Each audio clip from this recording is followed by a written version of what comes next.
Hello, hello, hello.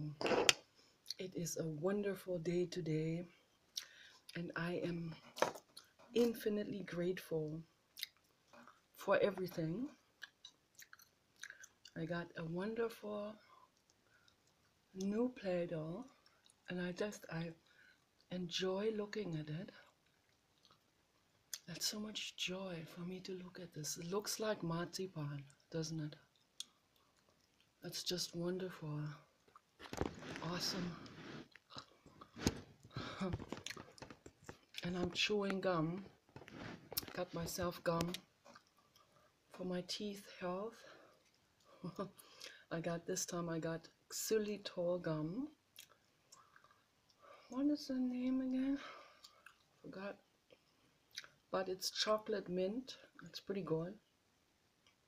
I also got bubble gum, xylitol gum, and I got Hubba Bubba gum with sugar in it, but not with aspartame or Splenda. So that's good. I saw that at the Dollar Tree store. I was like, all right, I'm gonna buy this from now on. That's super reasonably priced. It's just $1 for a whole bag.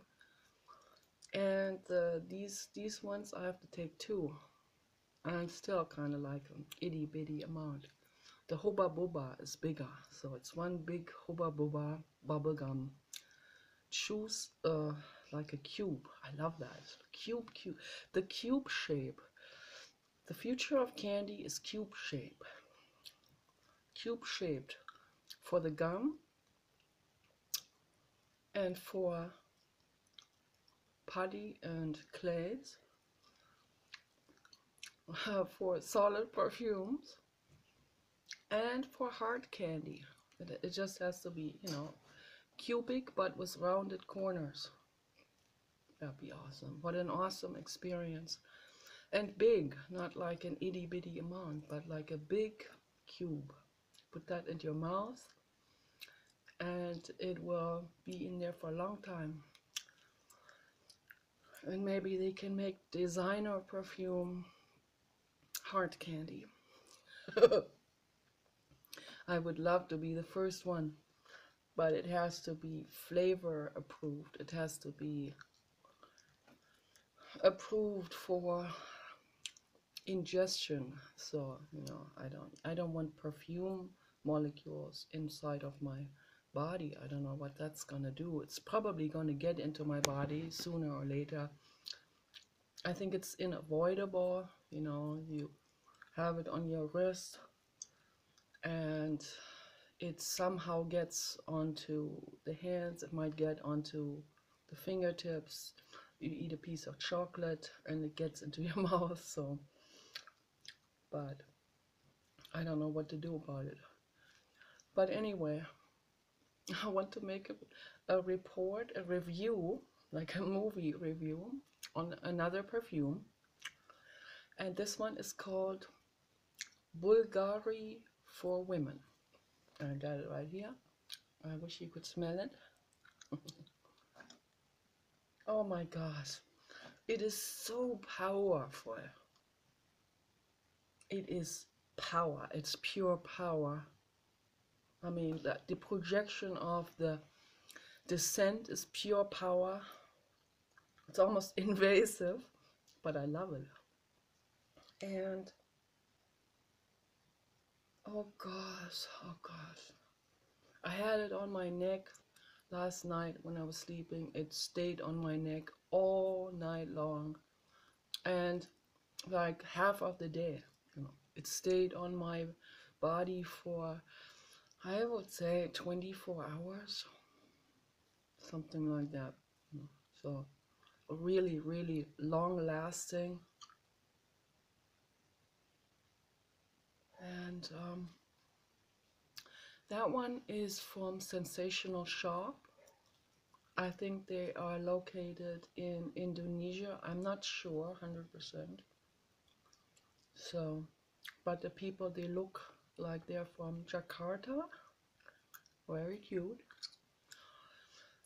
So, and they have quite some amazing perfumers. And They probably have an AGI machine that you just put the original perfume like Tom Ford Violet Blonde or Velvet Orchid into their machine, and the machine goes okay, this is the outcome. It is 20% violet, but from the finest molecule. It is 5% lemon verbena, and so on. You know, it will just give out all the data about it, and then the perfumer he just has to put that amount into each container, and then stretch it with some canola oil or sunflower oil to the right amount, and to have the right skin mildness, and so that's not too overwhelming for the nose also, but not too weak. I have already seen some that are just not strong enough. I have the feeling that they diluted the existing oils that you can buy wholesale. So I think there are a lot of vendors that dilute the ones that are sold, that the ones that are very strong, like that have the right strengths. You know, they have to have the right strengths. They can't be diluted, because that's not fun. You have to have it has to be real powerful, you know, and yet mild on the skin, so at the same time. So my reviews, they are not on the actual original designer perfumes, because I mean, most of those that I just received in recent days and weeks from different wholesalers, those are not the originals, of course. Those are imitations, but I can only go by that. But there are two that I have known from the past: Chanel No. 5 and Escada Women. The Escada Women is very good, very, very, very, very good. That's from Escada Women. That's from Sensational Shop. They are very, very, very, very good. And I heard from other people they're very accurate also. And then someone said that one of their scents smelled even better from Sensational Shop than the original designer perfume. So I was impressed with that review the person made. And of course, you know, they'll have that as a testimonial on their website. But that's okay. I believe it. You know, I believe that those reports are true. So no, I'm very impressed with Sensational Shop. Today I also got several from Oil Perfumery. They are from Canada. They're also very good. They're very good. And I have to get into this more later. So I want to focus right now on Bulgari Women from Sensational Shop, and that is imitation perfume in oil form, which is better for the skin.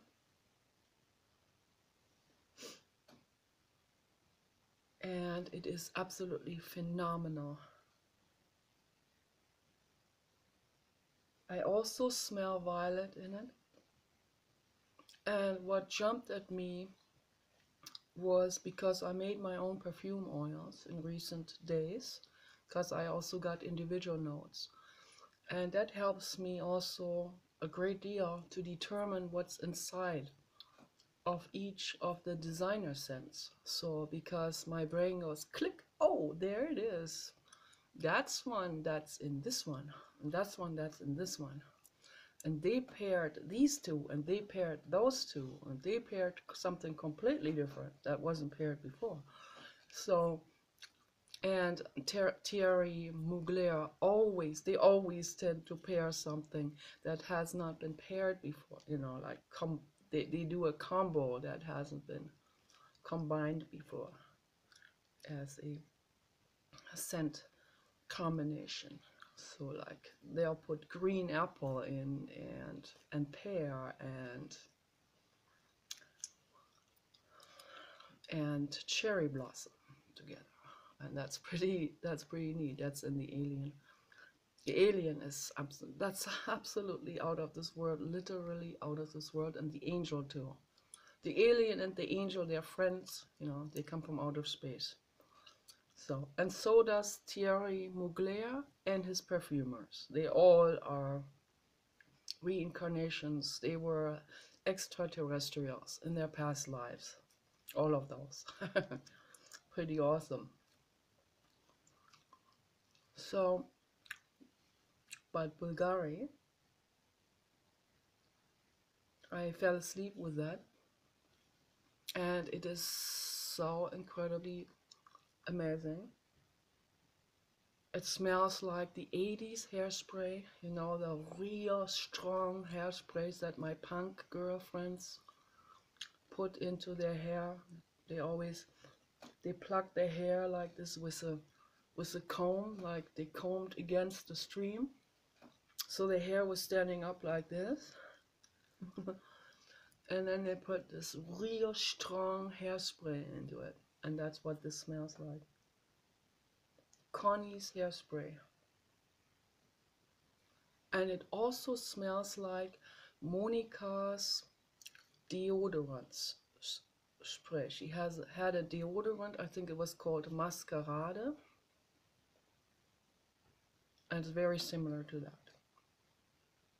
So it reminds me a whole lot of my girlfriends from the 80s, Connie and Monica.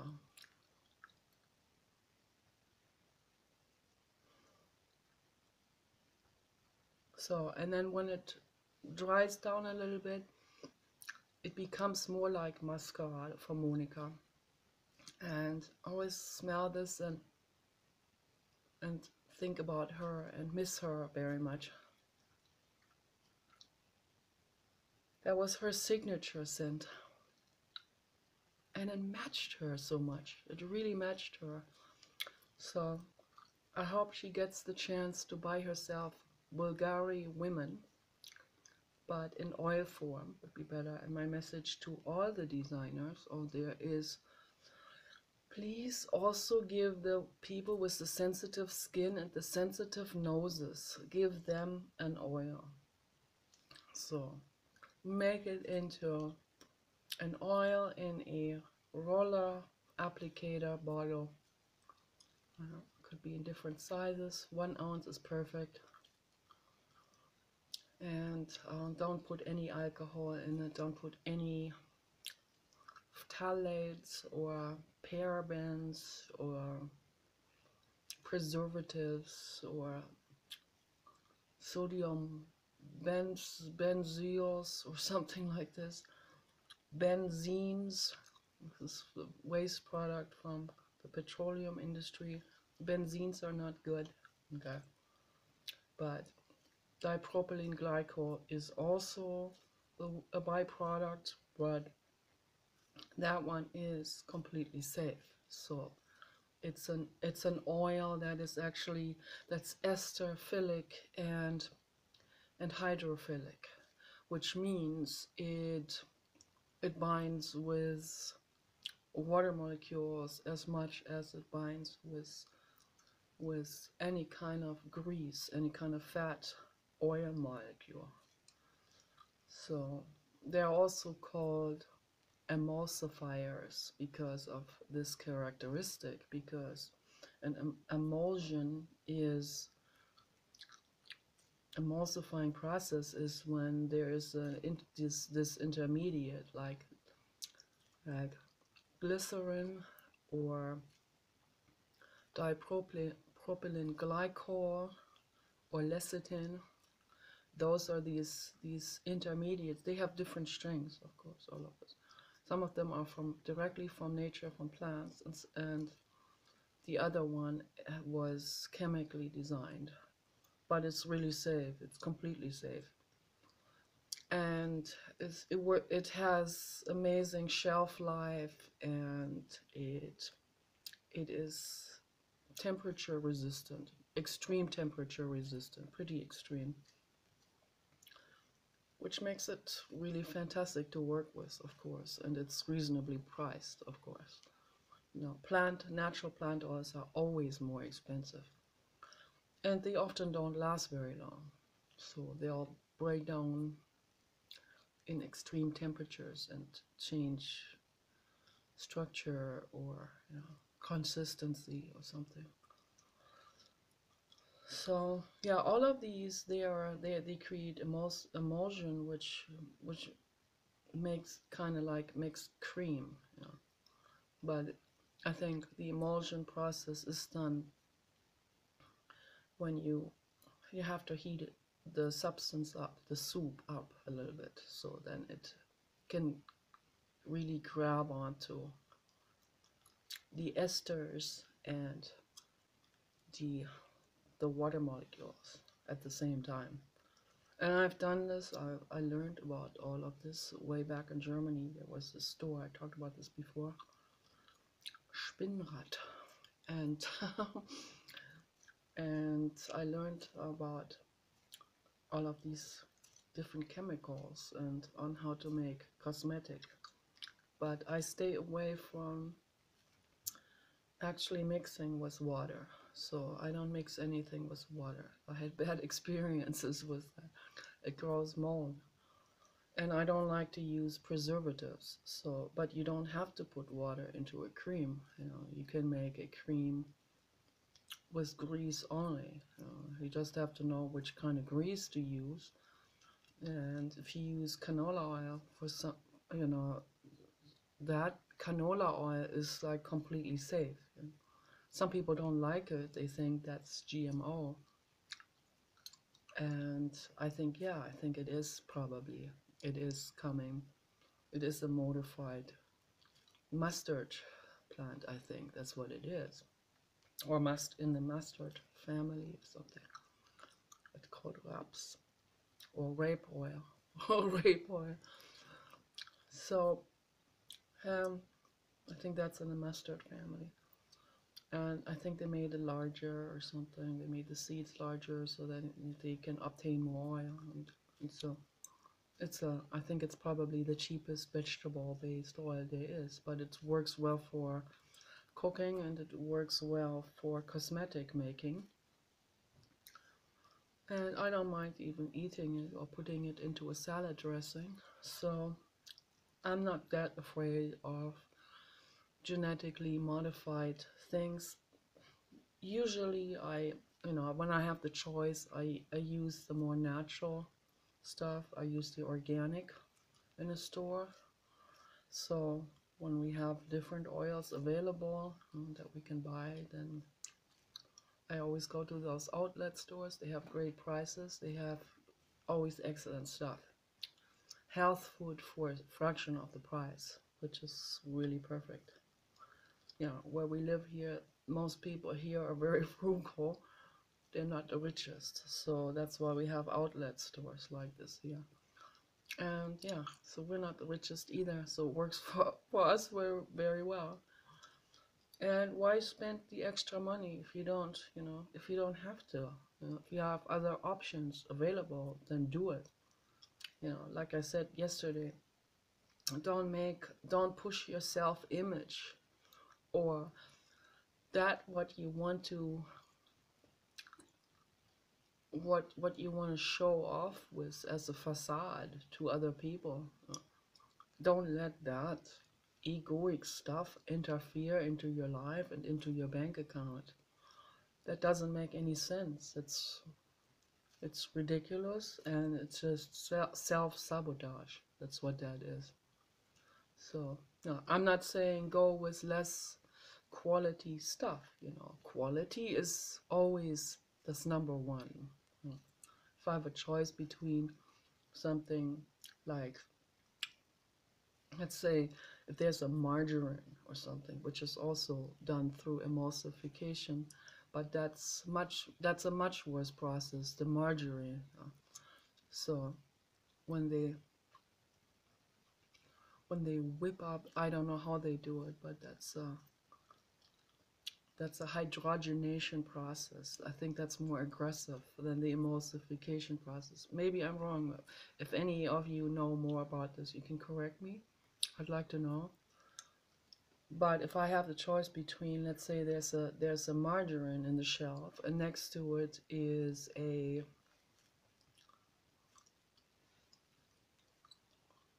nice vegan cashew butter or something with garlic infused and easy to put on the bread, then of course I'll choose that one. You know, I will never buy margarine. Margarine is hydrogenated. I stay away from hydrogenated fatty substances. So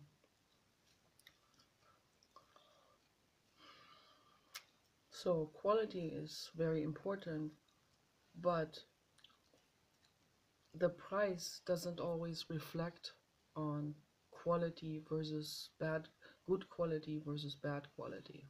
It doesn't always do that. It sometimes does, but then you have to weigh it off. So would I buy a candy, a hard candy, like a pound bag of hard candy that costs $30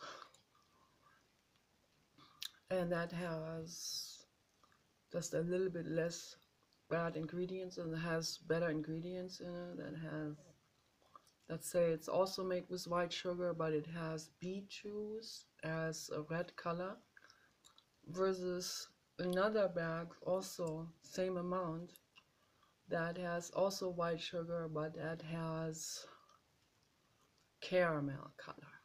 So I choose the one with the caramel color for a third of the price, for example, you know, because it's kind of like, it doesn't even compare that much, you know. But if the 30, first of all, I don't think I would spend $30 on a pound of hard candy in general. So I think that's overpriced.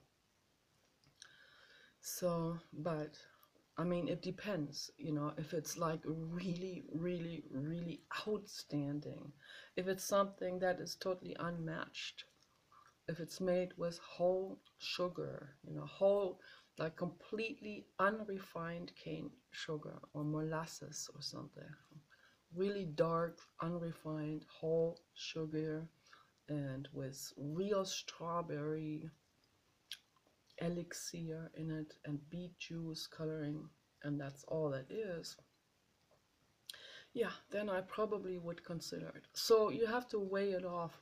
But if it's like I always say, between the fast food restaurants, you know, my husband, which one do we go to? And I'll say, we used to do this in LA, like, okay, now we have a choice between Carl's Jr., Taco Bell, and McDonald's. So I'll say, okay, we have a choice between shit, diarrhea, and vomit. I don't want any. And if I can't afford to go to a 10-star restaurant, then I will make my own food. I go to the Whole Foods Market or Trader Joe's and I'll make my own food. And that's what I did in LA. We don't have either one here. We don't have Whole Foods and we don't have Trader Joe's and we don't have Wild Oat Market either. So it is a little bit country western on the fringe, but it has its plus too. So we have the redwood forest, and that is wonderful, and that survived the ice ages, and so it's good to have that.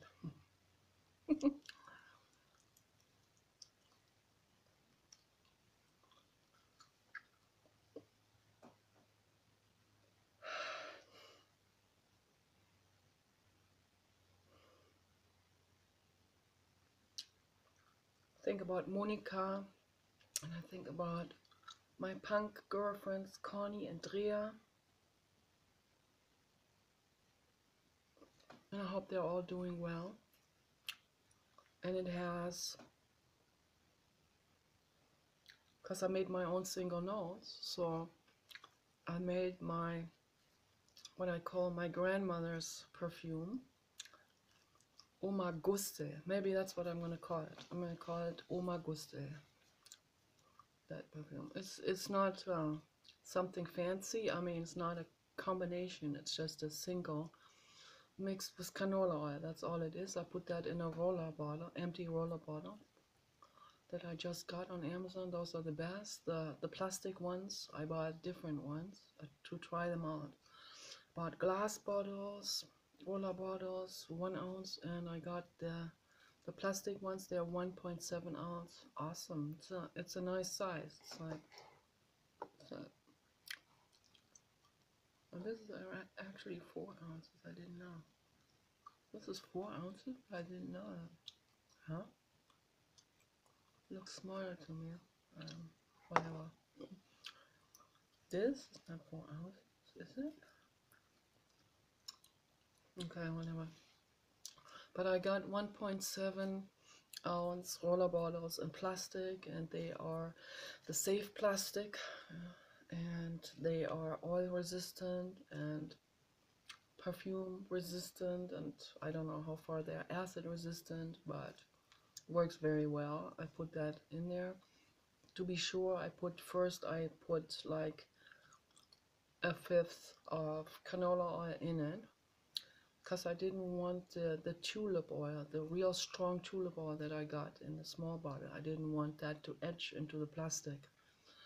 So I want the canola oil in first, and then I poured the tulip oil in it, and then I topped it off with more canola oil.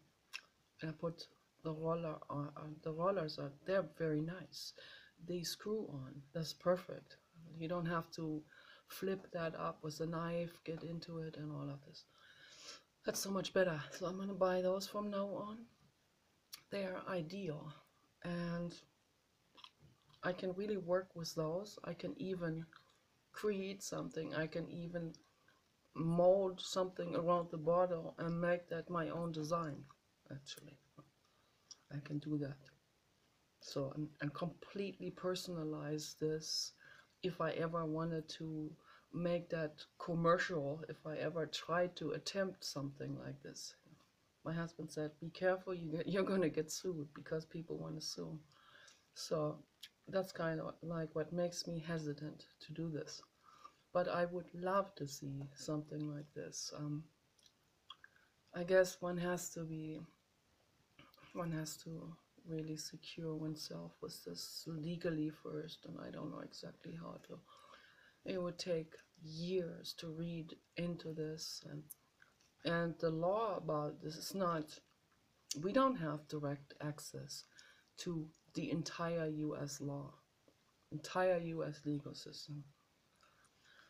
No. If you research something, there will always be some page or some pop-up coming up. Here you can consult a lawyer, because they want to get jobs, they want to work, they want to get money. So they want to get paid for giving you that information. But that information should be there for everyone at all times. That should never be withheld. I think that's also a constitutional right, actually, to have access to the US legal system. That every single person should have access to the US legal system. That brings me to Aaron Schwartz, who was murdered for bringing public documents for free to the public, the way it's supposed to be. He did that. He got in real serious trouble with those that capitalized on selling people supposedly public information, from their courthouse, and that's completely illegal. That a courthouse would charge people for public documents whatever it is, real estate or whatever there is that is supposed to be free, that's supposed to be accessible, readily accessible to every single person. Aaron Schwartz just, he was very upset about this, that they were capitalizing on this. So he hacked in, and um, that was not the legal route that he took, though. But anyone who is for supporting our constitutional rights should be behind him on this anyway, because he went in there and he downloaded all the files in their facility in the cellar. So then he got caught because he wanted to make that, he wanted to give people the free access that they are supposed to have to that information. He was an activist, so they murdered him for that, and they made it look like suicide, because it was just a couple of days before they all went to court. It would have been a public court trial, and the people that were capitalizing, they were terrified that what they were doing would come all open into the public and fly into everyone's face, and everyone suddenly see what they were doing. So Aaron Schwartz blew this all open.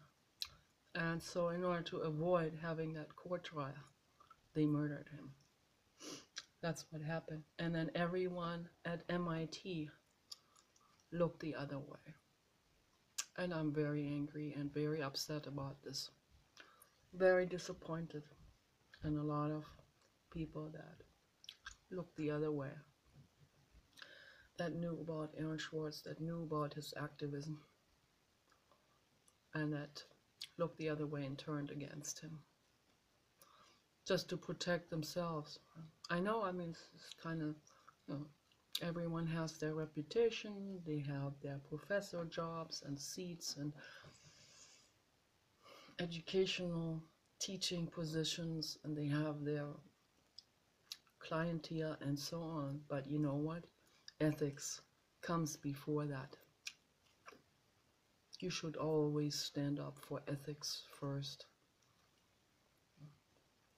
before your careers and your clients and your reputation. Ethics first. Stand with those who have been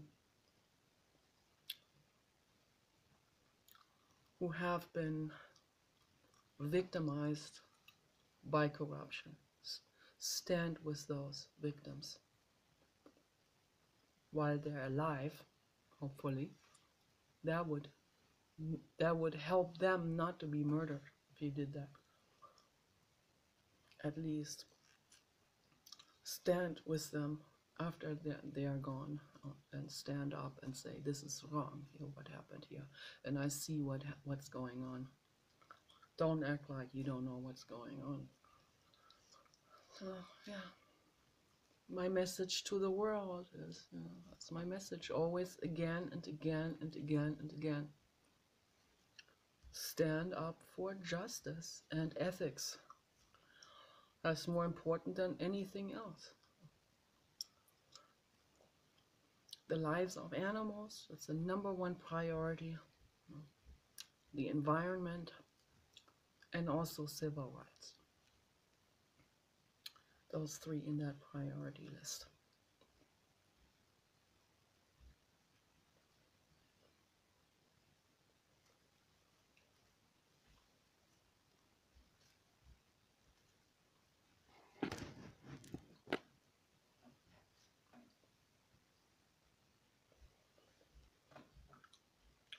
So because I mixed this tulip oil with canola oil, then it wasn't so overwhelmingly powerful anymore.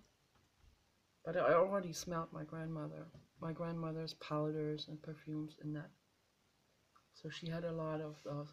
That's a very old-fashioned thing that they used to do, and I smelled it in Chanel No. 5, because I got that too again sent to me.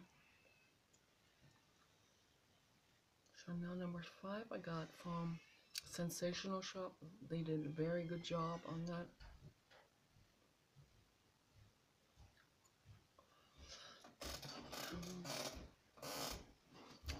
I think it, I don't know.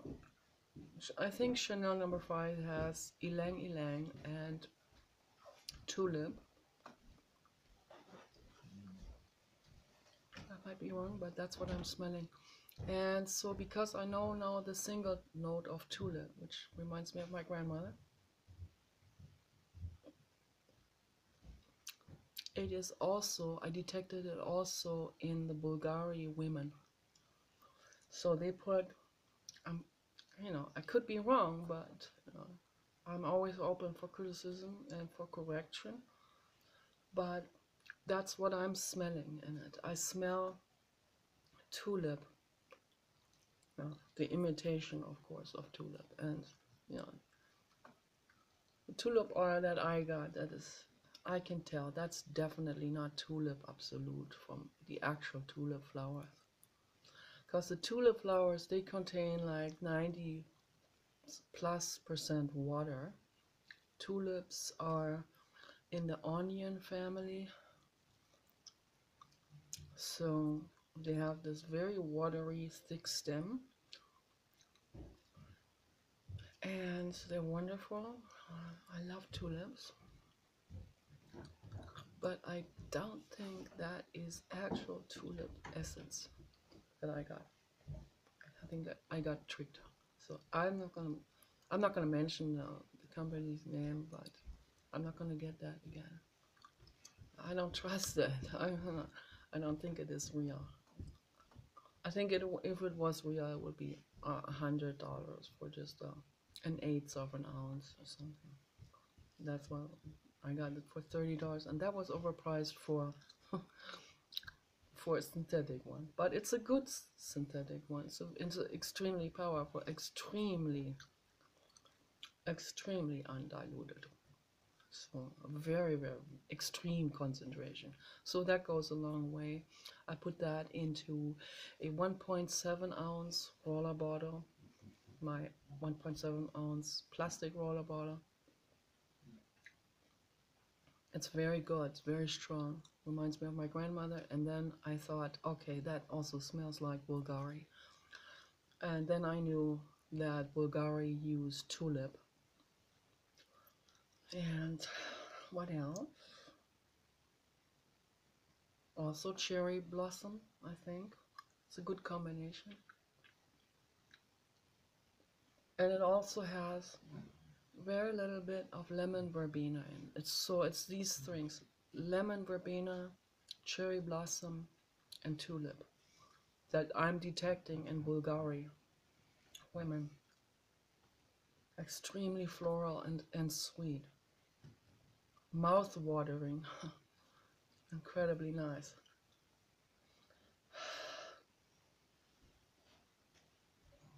I don't smell any gourmands in it.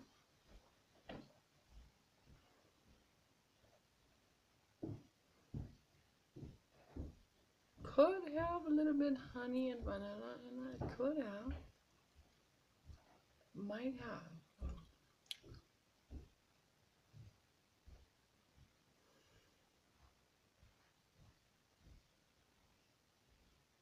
Very classic type of, more of an old aristocratic, classic female,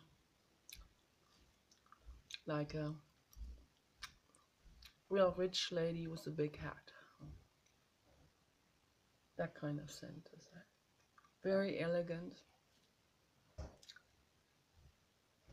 Probably for older ladies, but I love perfume for older ladies. Like I said before, I love the Veleda, the Dr. Hauschka day cream, rose day cream, which is, I heard people criticize it for smelling like an old lady's rose. I love old lady's rose. I love it. And I love the old lady's tulip oil. Reminds me of my grandmother, who is no longer here. Now she'd be way over 100 now. If she was still alive, she'd be 120 or 130. I don't know. Yeah. Yeah, like I said before, our generation, my generational gaps to my mother, grandmother are pretty wide. So my mother was 31 when I was born. My grandmother was already way over 60, like I think 70 already when I was born. So yeah, that's the generational gap, really wide. Those are not into teen pregnancies. Well, and I brought it to another level. I said no to proliferation and yes to adopting a dog. And that's the way of the future. And that's how we become extinct. But someone has to be the role model, right? So, but whatever, we need the EGIs because the EGIs, they're not going to put up with BS. I don't need to say any more about this subject for now. In the context of making a perfume review. I talked about this subject in length in other videos. And that's probably why any of these designer people would never send me a sample.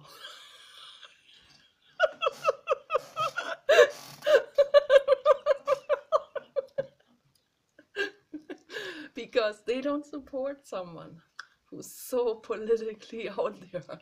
Like one guy, like a couple of years ago, he said, "You are so way out there."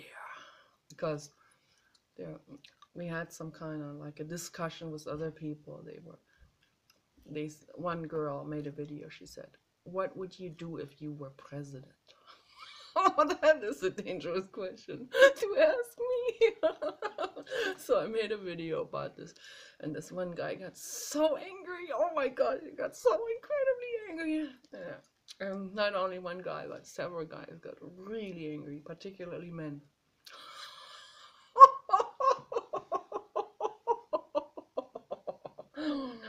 Oh my goodness. Because I said I would make hunting a capital crime. So that pissed a lot of guys who had the self-image of being the rugged hunter dude. It's a self-image, it's not who you really are. I said that, I talked about this in length yesterday. So to find out who we really are, we have to sit down in meditation and know that is not a feminine thing to do. It's just neither feminine nor masculine. Meditation is there for all of us. It's just meditation. Sit down in meditation and you find out who you really are. Your body cells don't want to hurt another living being. So where does this hunter type of thing? It's a self-image. And it was given to you from generation to generation of egoic self-image making that was passed on to another being. Injected with that ego idea about what was vaccinated into them in terms of thinking, now that makes you masculine or something. No, it doesn't. The idea of hunting being implemented in you and you accepting it makes you a peon again. It just makes you a follower. It makes you a Kool-Aid drinker. That's what it makes you. And stepping back from the big picture, I know this happens at a very early age. They're infected with this at a very early age from their terrible dads or stepdads or uncles or grandfathers and so on. and the church and these people, the entire community, and the women also, total minions. No one says anything. That makes me mad, and that's why I become politically incorrect, because as a dog mother of all living beings, that makes me mad when I see this kind of psychological movement happening, not just in one person, but in the entire humanity. It makes me very angry, because that's where all the problems are coming from the self-image development. Then there are other people that are not on that. I'd say they're not on that extreme in terms of self-image making, in terms of the negative escalation of it. So there are other people, but they're just extreme in terms of self-image making. But the content of it may not be as fierce, as destructive. So there are people who, like I said last night, the guys who have very little money, but they have a suit custom made, because then they will feel like they're